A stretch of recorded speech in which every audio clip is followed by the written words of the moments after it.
So this brings me to another great point. Anybody follow Bradley Flowers in our community?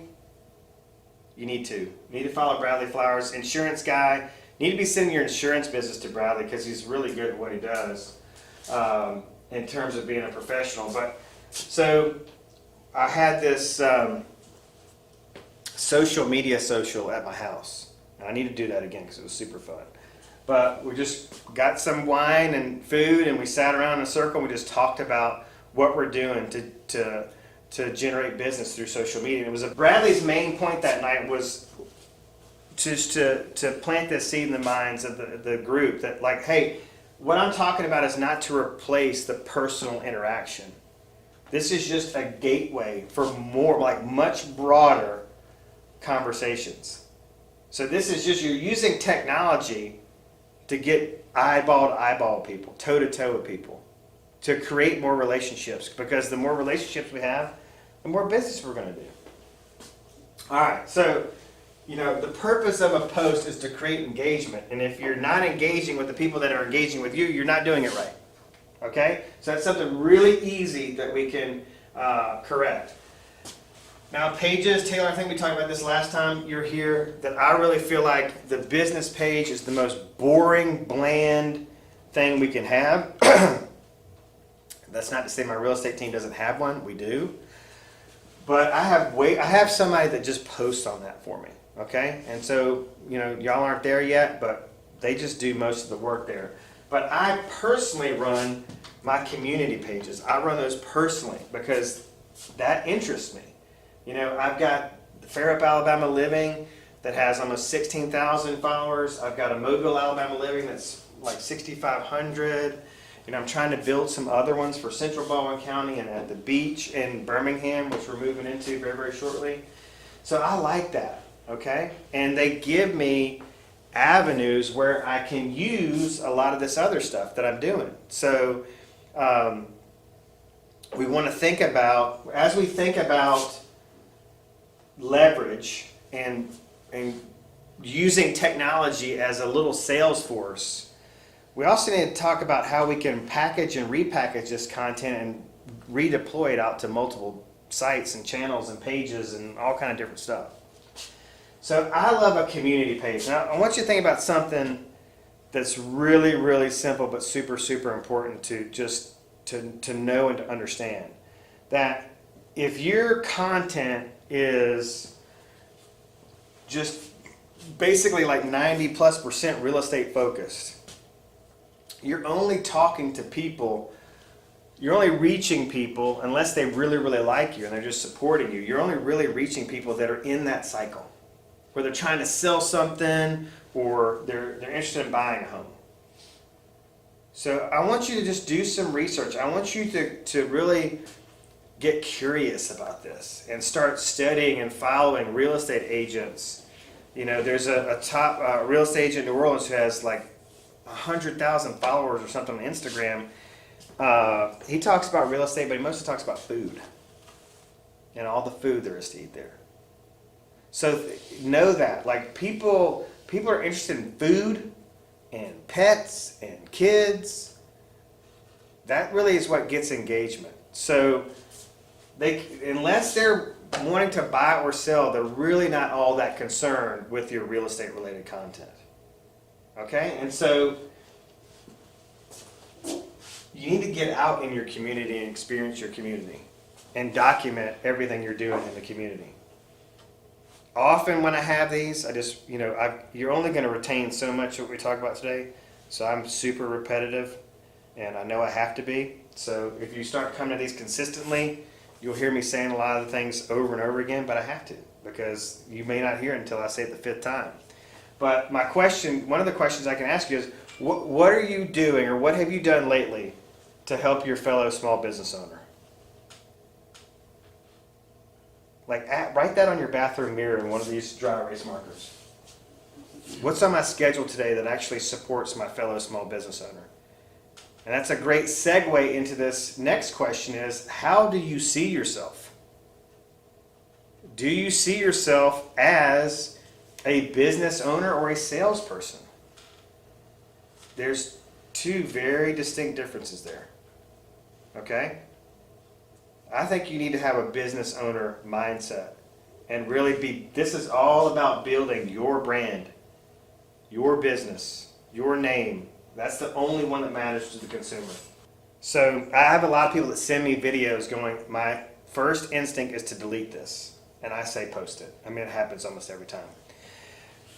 But there are going to be critics who are going to be like, man, you know, she wasn't hugged enough as a child. She just needs a massive amount of attention, you know. And there's nothing we can do about that, okay? And I was going to say, the way to think about the critics, that's their own insecurities on themselves, not your insecurities. Okay? That's 100% right. 100% right. But the way I make peace with this is exactly what Marcus is saying, is that if I inspire somebody to do that same action, like to show gratitude for somebody or some group of professionals that takes care of my kids, like Taylor was saying, I mean, I win. What was I going to say? Okay, so if you had created that post this morning, somebody that follows you or that's friends with you may go, gosh, I'm so glad you posted that because I'm really looking for a great pediatrician. I'm really not happy with where we are right now, and so thank you so much. Or they could circle back later and go, you know, but that post 2 weeks ago, because of that, I actually went and checked out that pediatrician's office, and I love it. Thank you so much. But before that, let's back up. That we went to Delish, so there was an opportunity there to support your local small business owner. And a lot of times, you know, they will, if you let them know, like Bert did a post the other day at Big Time Diner, but he didn't let them know because he didn't tag the business. So let them know, they'll see it, and they might share it. And his message was really, really good because, hey, it's like, hey, this feels good. There's customers in here. I'm eating out again. I'm being normal again. I just, you know, this is great.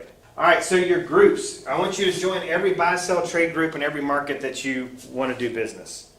And we're going to share listings. We're hopefully working in a collaborative environment where we can share each other's listings to get as much leverage out of those listings as possible. Okay? There's a lot of free leads that can be generated from a buy, sell, trade group. Now, it's important to note down here that this all feeds in this funnel.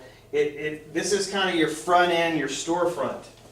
Okay, as real estate agents, the web is our storefront. Okay, and then it's got to feed in to the back end, which is our CRM, which is where we actually process our orders and cultivate relationships, where everything happens, where we build our clientele, all happens in the CRM. So you need a CRM. Got to have one, got to use it. And we're going to flip this board over in a little bit and talk about if you're putting people in the CRM and doing nothing with the CRM, then maybe we just pump the brakes on this altogether because you're just not ready. Okay? So, stories. I would, if you're not using stories, just do a little test run here. Like what was eye-opening to me was to see how many views I got on stories.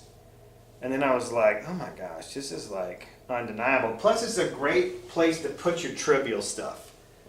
Like you eating a hamburger somewhere. I mean, you know, you just doing little bitty knick-knack stuff. But people want to see what you're doing and take them along for the ride.